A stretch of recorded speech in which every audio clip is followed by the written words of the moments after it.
പിതാവേ, ഉള്ളിൽ ഒത്തിരി സങ്കടങ്ങൾ ഉണ്ടായ കുറേ സംഭവങ്ങളിൽ നിന്ന് വന്നൊരു ചോദ്യമാണിത്. ഈ കഴിഞ്ഞ കാലഘട്ടങ്ങളിൽ നമ്മൾ കേൾക്കുന്ന ഒത്തിരിയേറെ വാർത്തകളുണ്ട്. അപ്പോൾ ആ വാർത്തകളെ അടിസ്ഥാനമാക്കിയിട്ട് ഈ ചോദ്യം ചോദിക്കാനാണ് ഞാൻ ആഗ്രഹിക്കുന്നത്. പുരോഹിതന്മാരും മെത്രാന്മാരും വിവാഹം കഴിക്കരുത് എന്ന് സഭ നിർദ്ദേശിക്കുന്നുണ്ട്. പക്ഷേ ഇപ്പോൾ ഇന്നത്തെ കാലഘട്ടത്തിൽ നടക്കുന്ന ഒത്തിരിയേറെ പ്രശ്നങ്ങൾക്ക് പരിഹാരമായിട്ട് വിവാഹം എന്ന കൂദാശ അവരിലേക്ക് ഉൾപ്പെടുത്തിയിട്ടുണ്ടെങ്കിൽ ഈ പ്രശ്നങ്ങൾക്കൊരു പരിഹാരമാകാൻ സാധിക്കുമോ? യെസ്. എന്താണ് മോളുടെ പേര്? ആര്യ. ആര്യയുടെ ചോദ്യം, വൈദികരെ കുറിച്ച് കുറേ പ്രശ്നങ്ങൾ ഉണ്ട്, കേൾക്കുന്നുണ്ട് എന്നുള്ളത് സത്യമാണ്. അത് ശരിയാണ്. ആ പ്രശ്നങ്ങൾക്ക് വിവാഹം ഒരു പരിഹാരമാകുമായിരുന്നുവെങ്കിൽ വിവാഹിതരായ മനുഷ്യരെ കുറിച്ച് ഒരു പരാതിയും കേൾക്കാൻ പാടില്ല, അല്ലേ?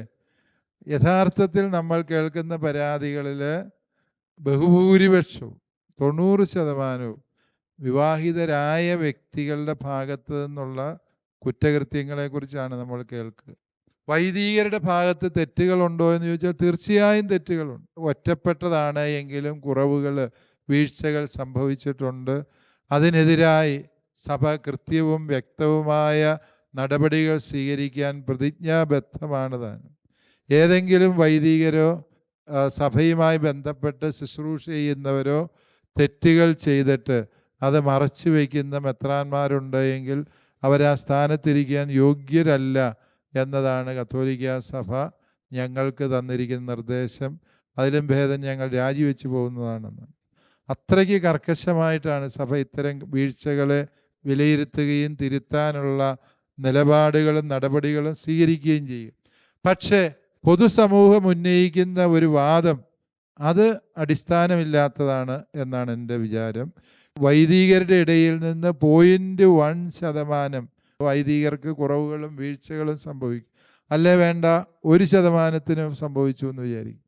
ആ കുറവുകളെ ഗൗരവമായി പരിഗണിക്കുകയും അവർക്കെതിരായ നിലപാടുകൾ കർക്കശമാക്കുകയും ചെയ്യുകയാണ് ഇതിനുള്ള പരിഹാരം.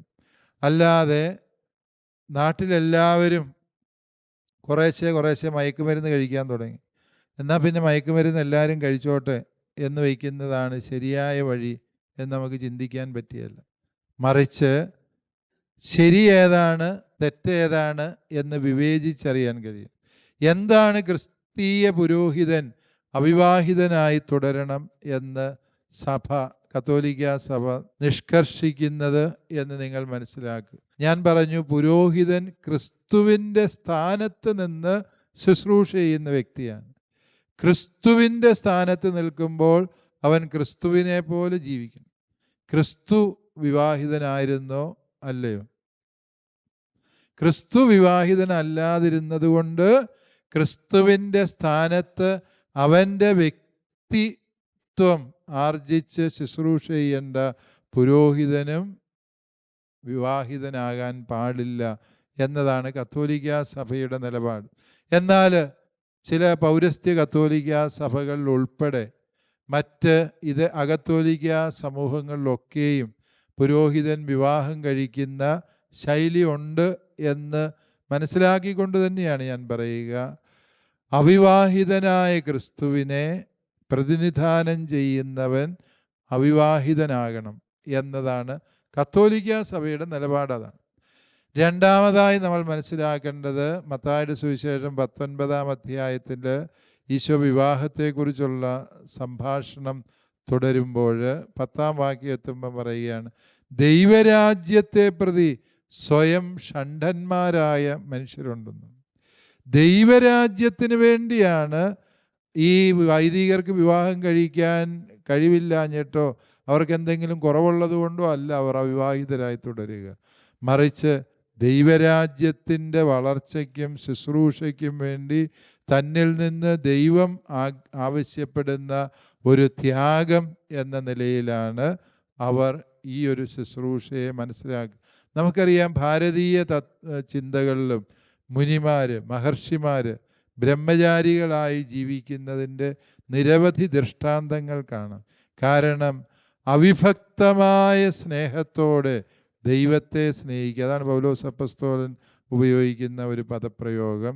വിവാഹിതൻ്റെ സ്നേഹം വിഭജിക്കപ്പെട്ട സ്നേഹമാണ് എന്ന് പറഞ്ഞാൽ അവൻ ദൈവത്തെ സ്നേഹിക്കുന്ന പോലെ അവൻ്റെ ഭാര്യയെ സ്നേഹിക്കണം, മക്കളെ സ്നേഹിക്കണം. അതിൻ്റെ എല്ലാ ഉത്തരവാദിത്തങ്ങളും അവൻ പൂർണ്ണതയിൽ നിറവേറ്റേണ്ടതുള്ളതുകൊണ്ട് അവൻ്റെ ദൈവസ്നേഹം വിഭജിക്കപ്പെട്ടു പോയി എന്നാണ് ശ്ലീഹ പറയുക. ശരിക്കും അവിഭക്തമായ സ്നേഹം അത് പുരോഹിത ശുശ്രൂഷയ്ക്ക് ആവശ്യമാണ് എന്ന് നാം തിരിച്ചറിയണം. നിങ്ങൾ ആലോചിച്ച് നോക്കുക, കത്തോലിക്ക സഭയുടെ വളർച്ചയുടെ അടിസ്ഥാനം എന്ന് പറയുന്നത് ഈ ബ്രഹ്മചാരികളായ വൈദികരാണ്. അവർ ഏത് മലയിലും പോയി ഒറ്റയ്ക്ക് ജീവിക്കും. കാരണം അവർക്ക് കുടുംബത്തിൻ്റെ പ്രാരാബ്ധതകളിൽ അവരുടെ കുടുംബമെന്ന് പറയുന്നത് അവർ ഭരമേറ്റ ദൈവജനമാണ്. ആ ദൈവജനത്തിൻ്റെ നന്മയ്ക്കും വളർച്ചയ്ക്കും വേണ്ടി അവർ സ്വയം മറന്ന് അധ്വാനിക്കുന്നു.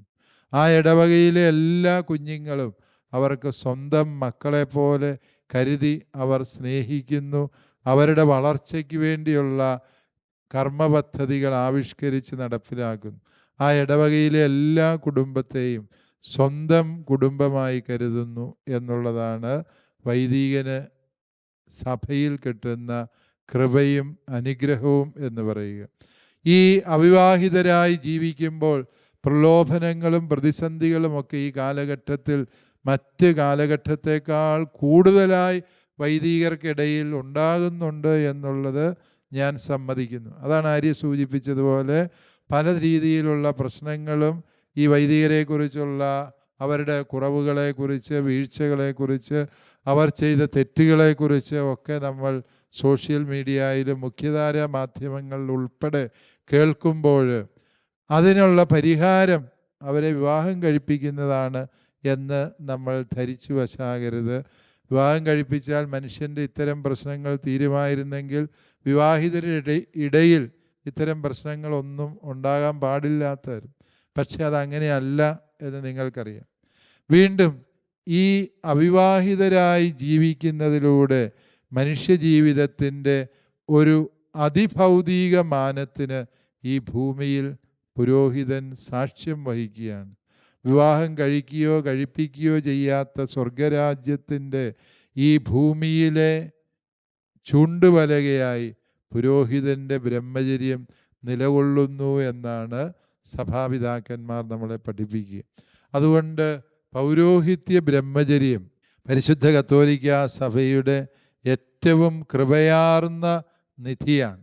ഇതര സഭകളിലെ വിവാഹിതരായ പുരോഹിതന്മാരെ വില കുറച്ച് കണ്ടുകൊണ്ടല്ല പറയുക. തീർച്ചയായും അവർ കുടുംബജീവിതവും പൗരോഹിത്യവും ഒരുമിച്ച് നയിക്കുന്നതിലെ ബുദ്ധിമുട്ടുകൾ, പ്രയാസങ്ങൾ അവരനുഭവിക്കുന്നുണ്ട്. അതൊന്നും ഞാൻ വില കുറച്ച് കാണുന്നതല്ല. അവരെ ദൈവം വിളിച്ചത് അപ്രകാരം ഒരു പുരോഹിത ശുശ്രൂഷയ്ക്കാണ്. അതേസമയം കത്തോലിക്ക പുരോഹിതനെ വിളിച്ചത് ബ്രഹ്മചാരിയായ പുരോഹിതനാകാൻ വേണ്ടിയാണ് എന്നതോർക്കുക.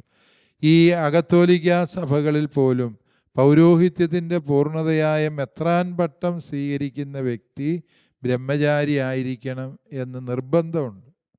അതുപോലെ തന്നെ പൗരോഹിത്യം സ്വീകരിച്ചു കഴിഞ്ഞല്ല അവർ വിവാഹം ചെയ്യുക. വിവാഹിതരാണ് പൗരോഹിത്യം സ്വീകരിക്കുന്നത് എന്നുള്ള വ്യത്യാസവും അകത്തോലിക്ക സഭകൾ പുലർത്തുന്നുണ്ട് എന്നുള്ളത് നാം തിരിച്ചറിയണം.